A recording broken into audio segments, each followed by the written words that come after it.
Before we get started, I have a quick favor. I've been self-funding the Finding Genius podcast for 5 years now. I've done over 3,000 episodes. And as you can see on YouTube, we're up over 1 million views on the channel, which is fantastic. The next thing I really want to push on is to get up to 10,000 subscribers. Because once we do, we'll be able to put a donate button and we'll be able to solicit donations to help keep the podcast running and to also get the Finding Genius Foundation moving along. We have a big project studying anxiety, depression, and PTSD and working on a product to help people overcome these problems because I've seen them explode recently after the last 2 years of the whole virus situation. So if you would, please subscribe to the podcast. That would help us tremendously. Give us a thumbs up and check in the description for Buy Me a Coffee. It's about $5. If you could buy me a coffee, I'd really appreciate it. It would help keep the channel going, and I love coffee. Thank you. Forget frequently asked questions. Common sense, common knowledge, or Google. How about advice from a real genius? 95% of people in any profession are good enough to be qualified and licensed. 5% Go above and beyond. they become very good at what they do, but only 0.1%. are real geniuses. Richard Jacobs has made it his life's mission to find them for you. He hunts down and interviews geniuses in every field: sleep science, cancer, stem cells, ketogenic diets, and more. Here come the geniuses. This is the Finding Genius Podcast With Richard Jacobs.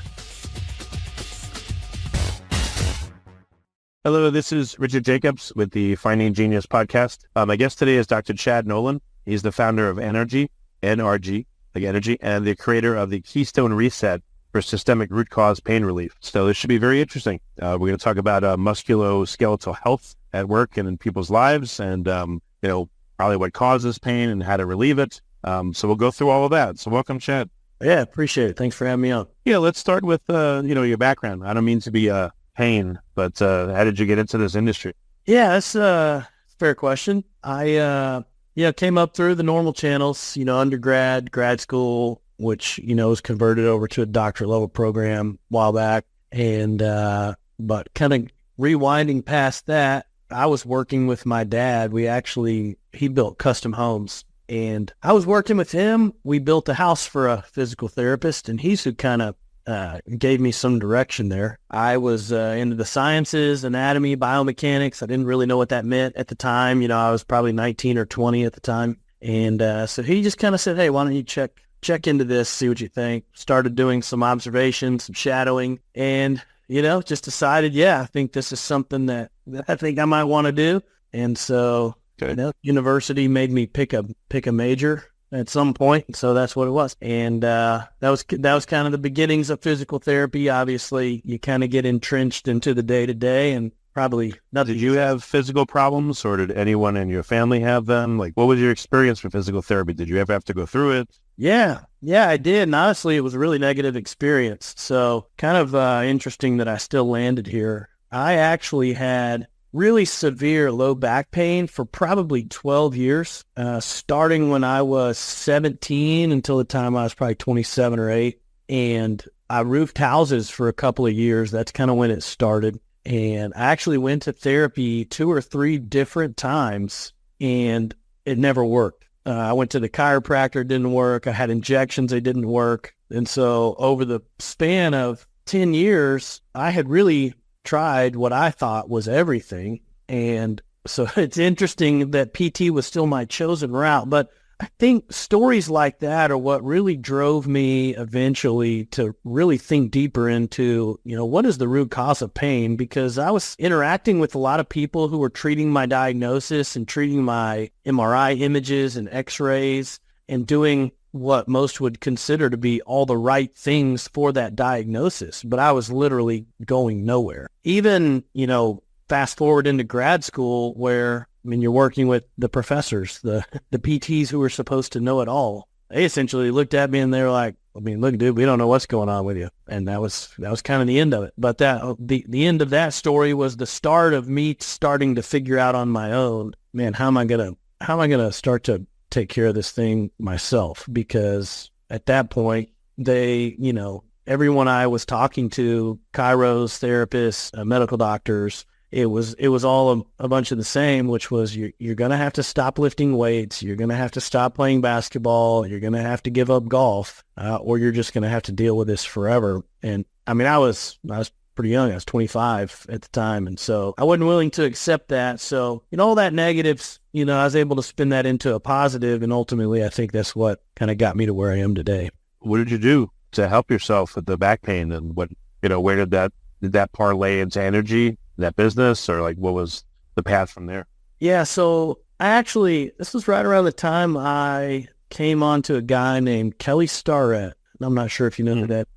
Yeah, supple leopard. Yeah. Yeah, absolutely. And so, that was a different way of thinking about movement, different way of thinking about functional mobility and what that is and what that should look like, especially as it related to an athlete. And so I just started digging into his material, and it wasn't long where I started, tinkering with some of his banded mobilizations and, soft tissue techniques. And I started to just start chipping away at little bits and pieces of relief until ultimately, I would start to reiterate some of those things on my own, start to do things a little differently. And probably within 18 months, I had zero back pain after a 12-year history. And I would say that was probably the starting point, was getting connected with his material. And definitely that paved the way for NRG as it exists today, just in terms of how do we think about movement? How do we think about teaching people how to take care of themselves? And we've grown and learned a lot since then.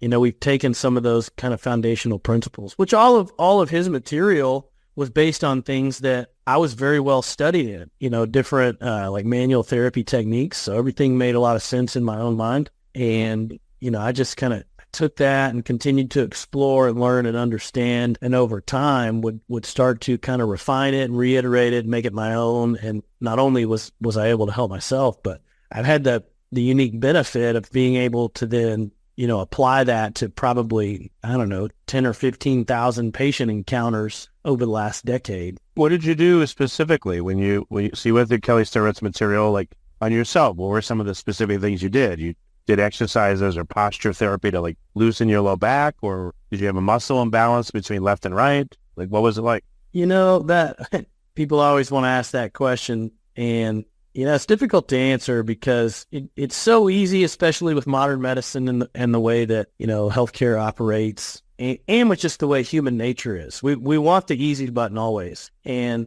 I'm not saying it's not easy, but it does take work. But I think the biggest limitation that really keeps people trapped in their pain cycle is they're looking for that thing. You know what I mean? Rather than understanding how does all this stuff work together. And so it wasn't any one thing. If I could describe what the one thing was as a very, very broad generality, it would be I changed the way that I was moving in very significant ways. And when I say that, I mean primarily in the gym, not on the basketball court. Certainly things translate from the weights to the floor, but the way I was squatting, I changed. The way I was deadlifting, I changed. The way I shoulder pressed, I changed. But in order to do that, I had to do a lot of like the foundational work. You can't just change your movement because you want to. You have to change the operating system to be able to change the movement. If you have a bunch of joints that are stuck and not functioning well, that is going to decide what your movement pattern looks like. And so for me, I can make sense out of this now. At the time, I was literally just tinkering. Man, what if I, squat like this instead of like that? What if I, work these series of joints before I do this movement at the gym? Then what happens? And so I was getting a lot of dose response and a lot of cause and effect from the things I was just experimenting with in the movement and mobility space that ultimately led me to place of pain freedom, not because of I corrected this one thing or, this mobilization was where all the magic happened. It really was a zooming out and just creating a better understanding of what should movement look and feel like. And then figuring out what are all the different areas that I could zoom in on and make small changes in to get the best result. And so that's a good way of looking at it. I go to the gym like 3 days a week and I see people like with horrible form, and I'm not saying I'm the model of form, but I try. I always ask I have a personal trainer. I always ask him, am I doing this right? He's like, oh, keep your elbows in, keep your shoulders back, squeeze this, blah, blah, blah. It sounds like you did that on your own. What do you see most people do? Are they somehow not aware that they need to have proper form, or they just They just say, oh, I just need to work out more so I can lift more. Like, why are people not getting results? I think there's a combination of both. You can't know what you don't know unless somebody tells you. There's only two reasons why people don't move well, and it is either because they don't know how, they don't know what it should look and feel like, or they've got internal roadblocks that just don't actually allow them to move through the best movement pathway. And I'm not trying to say that what we do is right and everything else is wrong. I can only come from a place of, here's what I've done, both for myself and a lot of people at this point, and it's worked really well. And so we've just seen over and over again, like, if somebody's movement looks a certain way and it's painful, and we can help them move in a different way that's not, we just think that's better. You know what I mean? Like, we don't necessarily think it's right or the other is wrong. We just think it's better to move and it not hurt. And we've got a tremendous amount of track record helping people do that. But it just requires something different than, taking your medical diagnosis and developing a treatment pathway based on whatever your piece of paper is. Right. What about just simple, tall people have longer arms, usually longer legs. They have to lift and train and move a different way than shorter people, heavier, thinner, et cetera, that kind of stuff. Do you show someone, like, look, the way your body is, you should be moving this way instead of that way? Is there any suggestion in that realm? In general, a squat's a squat, a deadlift is a deadlift, a press is a press. There's very minimal variation between what it will look like between someone who's 6'4" versus 5'4", because most people are proportioned out relatively the same. Now, we do see some things change a little bit. Like my body type, particularly, I'm more legs than I am upper body. My torso is short in comparison. And I was just about to say, I'm the opposite. Yeah, so you're very different. Shorter legs, longer torso. And we see that play out in positive ways in, like, Olympic lifting versus powerlifting. That's why I tell my wife I walk very slowly. Leave me alone. They're short legs.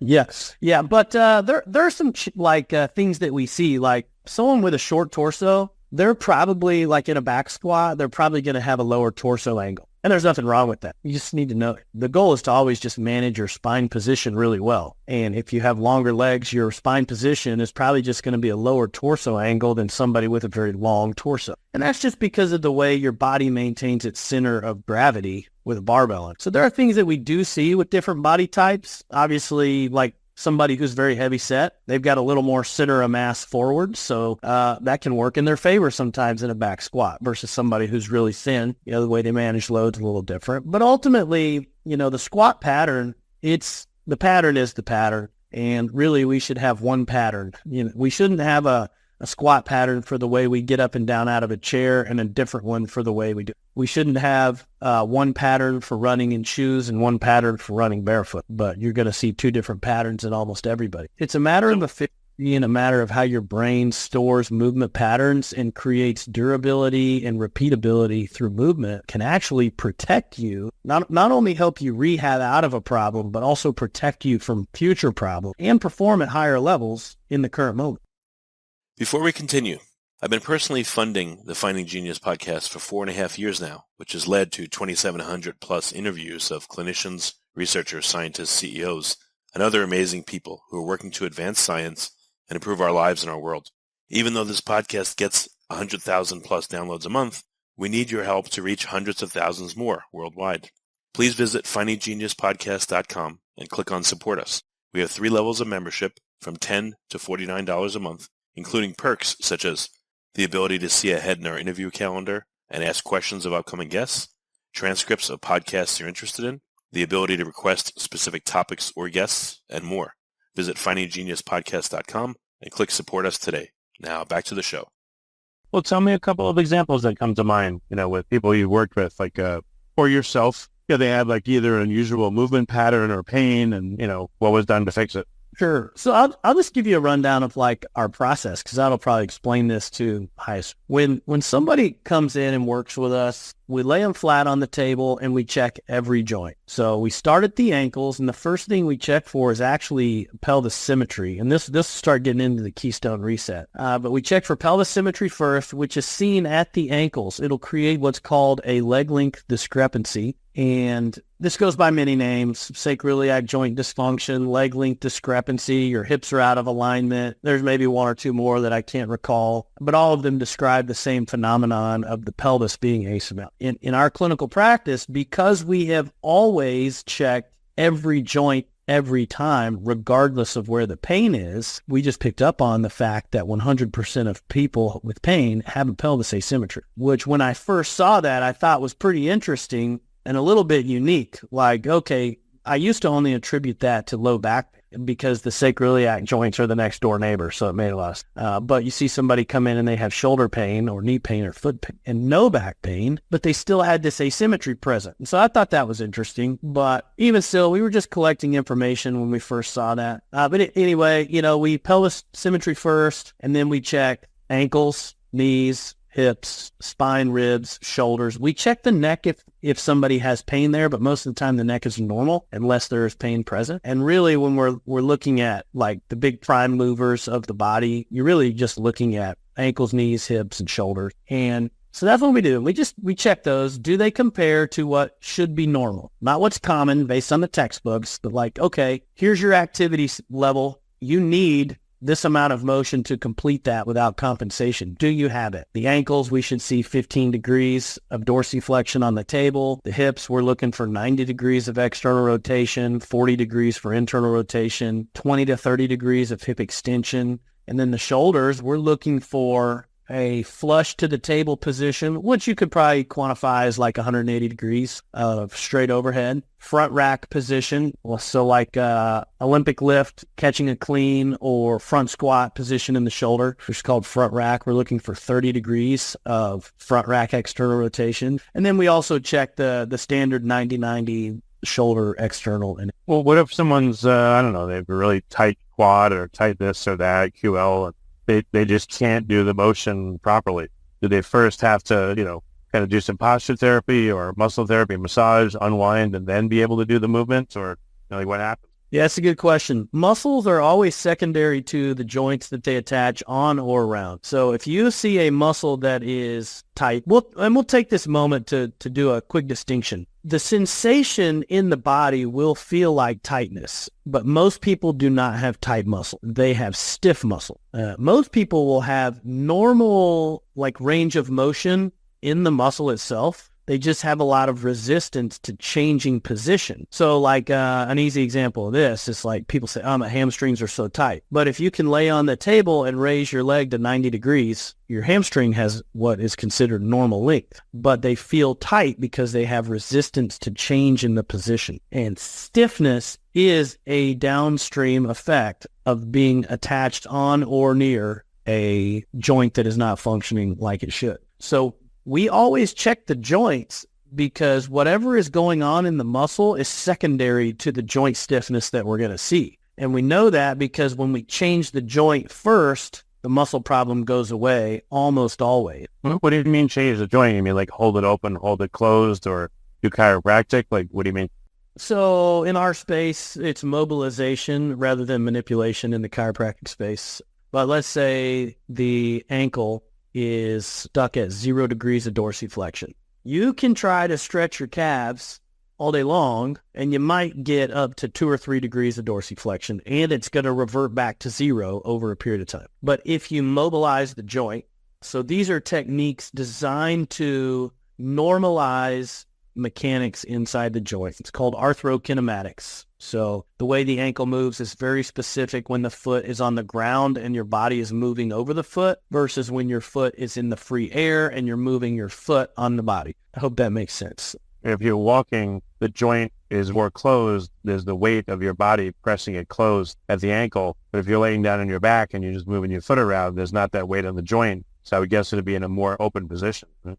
Well, it's we can use the terms open and closed, but really joint space is maintained whether you got pressure on it or not. It changes very minimally. But if you're lifting weights, like let's say I'm sitting in a seated row and I put like 120 on it or something and I'm pulling, my wrist joint, my elbow joint, my shoulder joint, all that will be pulled open by the weight. If I'm strong enough to pull it back towards me and do the reps, that's fine. But, as opposed to that bench press, all those same joints now are compressed. I'm benching but they're in a very different position between those two exercises, Sure. Yeah. Yeah. And I can see how it would make sense to think that. But the reality is, especially if the muscle system is activated, like doing a seated row, the muscle activation prevents any traction on the joint itself. And so the joint space is still maintained. And the same thing, the muscular system and the synovial system inside the joint itself doesn't allow compression. Like we don't see bony surfaces approaching each other just because you add, 100, 200, 300 pounds onto the joint itself, even in the spine. Well, what happens then if someone's very inflamed? Let's say they have a very inflammatory diet. What manifests in a joint? How does it change it? Does it, or like, let's say I hurt myself 40 years ago and it's about to rain and my arthritis kicks in and I'm like, oh man, that shoulder I injured, now it's hurting. Like, what's going on in the joint? Is the pressure increasing or like what's happening with it? Yeah, there's a lot packed into that conversation. Obviously, diet is huge. It's one of those things you've probably heard before. Genetics might load the gun, but lifestyle pulls the trigger.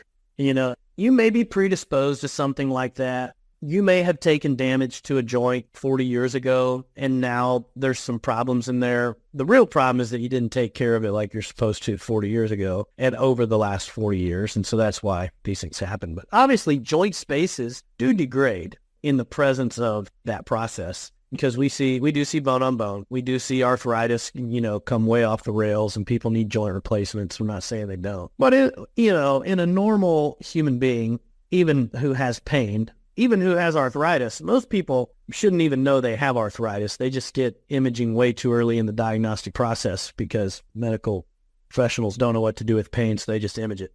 In any case, we're not looking for any reasons to remove control from the patient or the client, whatever you want to call them. We're trying to hand control back. And so, as soon as something like my arthritis or my image or my, disease or something enters the conversation, we just have an honest conversation and look. It's like, do you want surgery? It's a yes or a no. And if it's no, then you have to just cast aside all these things that you think you know about pain and just take a moment to consider what are the things that I can control. And we just have to start there. And once you hand control back to somebody, you show them that they can make real progress in the way they feel very quickly. And it only gets better the more they do it. It's easy to create buy-in. And so, the rain's coming and the joint gets stiff. There's a pressure system problem going on there, probably because the joint is, the internal space has changed over time. But really what we're looking at is we're taking people who are stuck in a chronic pain cycle, it doesn't matter what the joint is, who've tried all these different things that they think should have worked. And we just give them a new perspective on what is pain, why do you have it, and how do you use that pain to navigate your way to what we call pain freedom, which is better. Debt relief in financial terms is the minimizing of debt to some degree. And debt-free is a period of time where you do not have any debt. But debt freedom is a strategy to never accumulate debt ever again. And if we transfer that over to pain relief is the minimizing of pain to some degree. Pain-free is a period of time where you have no pain. But pain freedom is knowing exactly what to do and when to do it and how to do it so you don't ever have to get stuck with pain again. Nobody's going to be painless 24/7, 365 if you're going to live a life worth living. But it doesn't mean you have to be stuck with it, and it doesn't mean you have to cede control over to all the professionals every chance. You should have enough tools in your toolbox to really take a good crack at taking care of yourself before you make the choice. Yeah, what's an example I know everyone's different, I know. But is there a simple pain that people get in common, and what could they do about it using, let's say, your protocol to relieve it? Yeah. Any example we can give listeners? Sure. And first, I'll say people are different in the fact that maybe the way they got their pain was different, and maybe their goals for getting rid of it are different, but nobody's a special snowflake. I mean, the human frame is knit together the same for pretty much everybody, barring the few anomalies that do exist out there. And so when we see problems, we see the same problems over and over and over again. We see the same patterns of restriction in the ankles and the knees and the hips and the shoulders, and we see the same movement errors that they create over and over and over and over. out of the last 1,000 clients, we've probably seen maybe 2 or 3 that have normal ankle dorsiflexion. So most people are walking around on ankles that move more like a brick and less like an ankle. And so it's easy to start pinning this stuff down into simple strategies for what you do. And at the bare bones basics, you should have a mobility screen that just compares what your body currently has available to what it should have available. And that gives you a snapshot of, okay, well, what are the things you need to be working on? And maybe it's an ankle, and maybe it's a shoulder, maybe a couple different things in a couple different places. But the most important thing about identifying what joints need to be worked on is not working the joints. It's taking that joint after you've improved its ability to move and using it.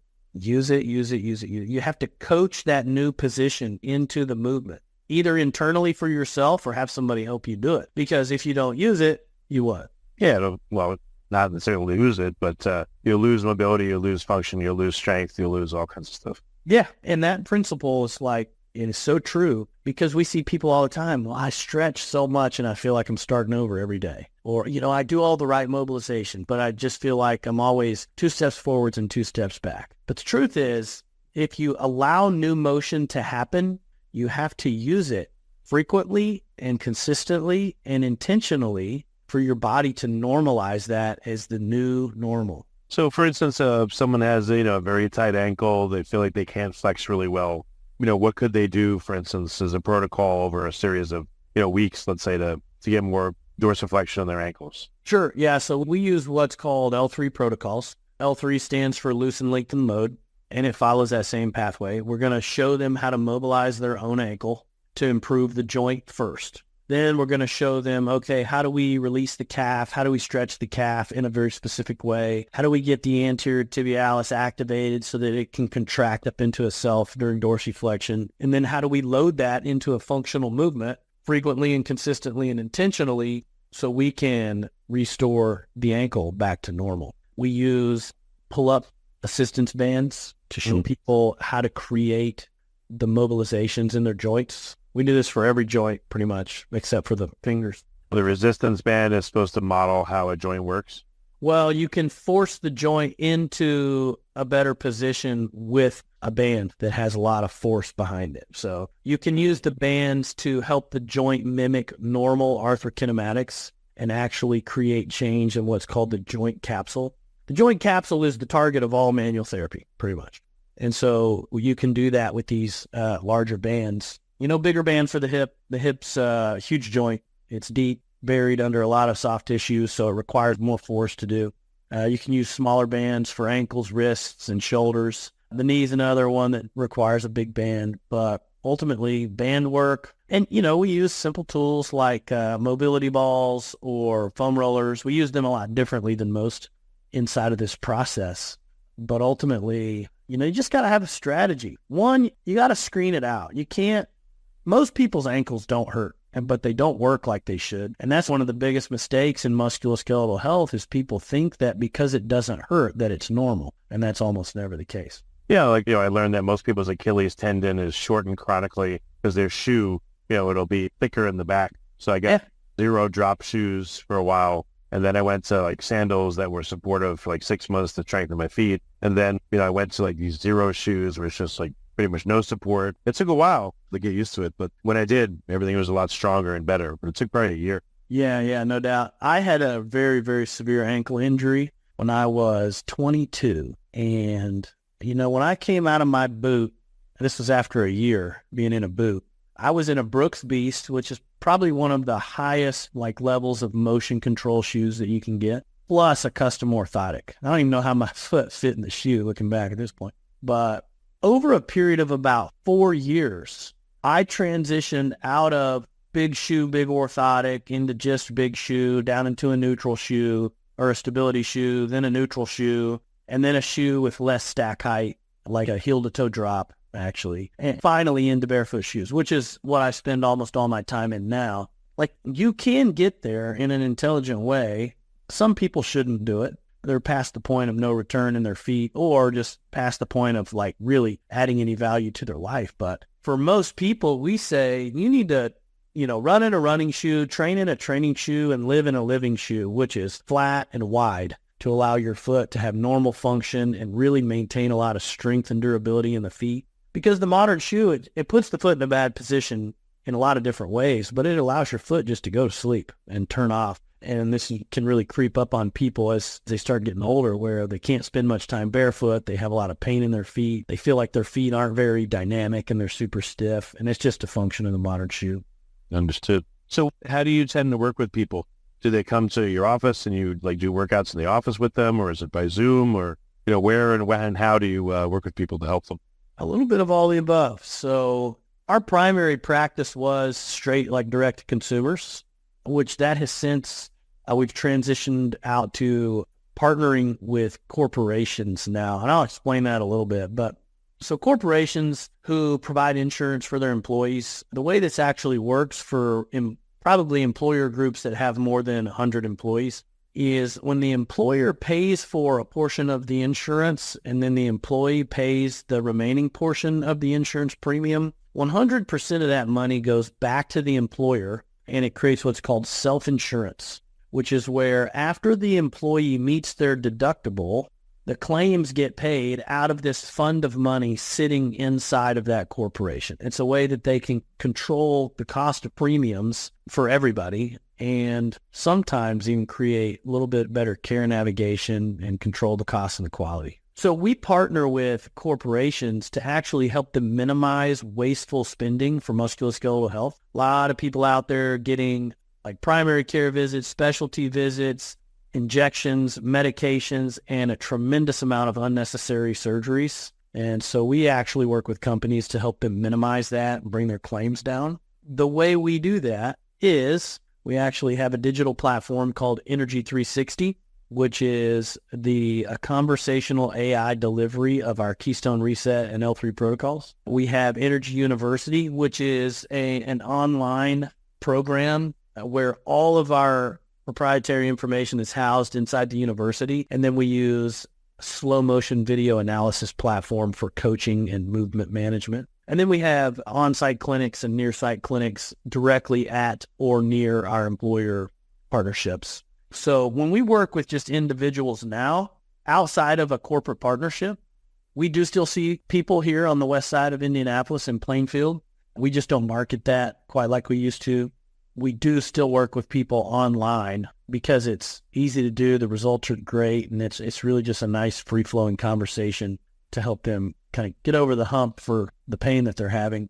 And our primary focus is our corporate partnerships for sure. Well, excellent. How can people get in touch with you to talk to you about getting care or bringing you into their organization to have you help their employees as part of the healthcare plan? Sure. Best ways to get a hold of me would be our phone numbers. Probably the best. You can call it or text it. It's 317-707-9966. Another great way is just dropping an email to Dr. Chad, DRCHAD, at nrgphysio.co. And those are both great ways. And, if you're a listener and you work for a company who you think is forward thinking, that might be looking for something like this, those two things are great connects as well. I will say probably our primary doorway into employer groups is through their health benefits consultant. So if you're listening to this and you're a benefits consultant, happy to chat for sure. And then one of our primary targets right now is actually working with hospital systems. They have a tremendous amount of problems current and on the forefront that we're looking to help them solve. There are a lot of different ways to collaborate and help keep people healthy there, but that's probably the best couple of ways. You can also find me on Instagram if you just want to get the lowdown on kind of how we think about movement and pain and longevity and best ways to take care of yourself and start really just reshaping your mindset on how to think about navigating pain and life and self-care and longevity. Instagram's a great place to do that. That's at Dr. Dr. Chad R. Nowlin. Well, very good. Chad, thanks so much for coming on the podcast. I really appreciate it. Absolutely, man. Appreciate you having me on. If you like this podcast, please click the link in the description to subscribe and review us on iTunes. You've been listening to the Finding Genius podcast with Richard Jacobs. If you like what you hear, be sure to review and subscribe to the Finding Genius podcast on iTunes or wherever you listen to podcasts. And want to be smarter than everybody else? Become a premium member at findinggeniuspodcast.com. This podcast is for information only. No advice of any kind is being given. Any action you take or don't take as a result of listening is your sole responsibility. Consult professionals when advice is needed.